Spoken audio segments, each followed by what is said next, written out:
British ചാരസംഘടനയെ നയിക്കാൻ ഇനി വനിത. M16 നേതൃസ്ഥാനത്തേക്ക് ആദ്യമായാണ് ഒരു വനിത എത്തുന്നത്. രഹസ്യ ഇന്റലിജൻസ് സംഘടനയുടെ നേതൃസ്ഥാനത്തേക്ക് ബ്ലെയ്സ് മെട്രേവേലിയാണ് സ്ഥാനമേൽക്കുന്നത്. 1999 മുതൽ രഹസ്യ ഇന്റലിജൻസിന്റെ ഭാഗമാണ്. M16 18ാമത്തെ മേധാവിയായാണ് Blaise അധികാരമേൽക്കുന്നത്. നിലവിൽ ക്യൂ വിഭാഗത്തിന്റെ ഡയറക്ടർ ജനറലാണ് 47കാരി ബ്ലെയ്സ്. സാങ്കേതിക വിദ്യയുടെ നവീകരണ ചുമതലകളും നിർവഹിക്കുന്നുണ്ട്. M16, M15 എന്നിവയുടെ ഡയറക്ടർ പദവി വഹിച്ചിട്ടുണ്ട്. M15 ബ്രിട്ടന്റെ ആഭ്യന്തര സുരക്ഷാ ഇന്റലിജൻസ് ഏജൻസിയാണ്.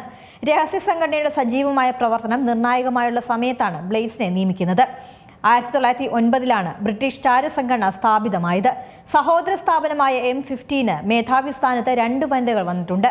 സായുധ സേനയ്ക്ക് വിവരങ്ങൾ നൽകാൻ ഗവൺമെന്റ് കമ്മ്യൂണിക്കേഷൻസ് ഹെഡ്ക്വാർട്ടേഴ്സിനും നിലവിൽ വനിതാ മേധാവിയുണ്ട്.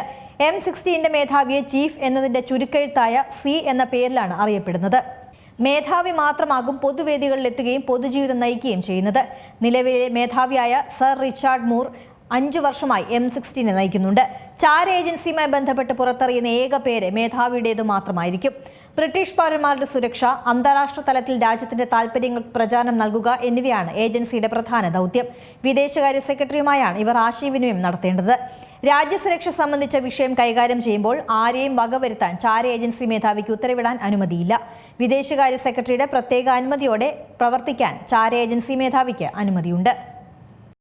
ഏറ്റവും പുതിയ വാർത്തകളും വിശേഷങ്ങളും വിരൽ തുമ്പിലറിയാൻ Zee മലയാളം ന്യൂസ് എല്ലാ ഡിജിറ്റൽ പ്ലാറ്റ്ഫോമുകളിലും ലഭ്യം.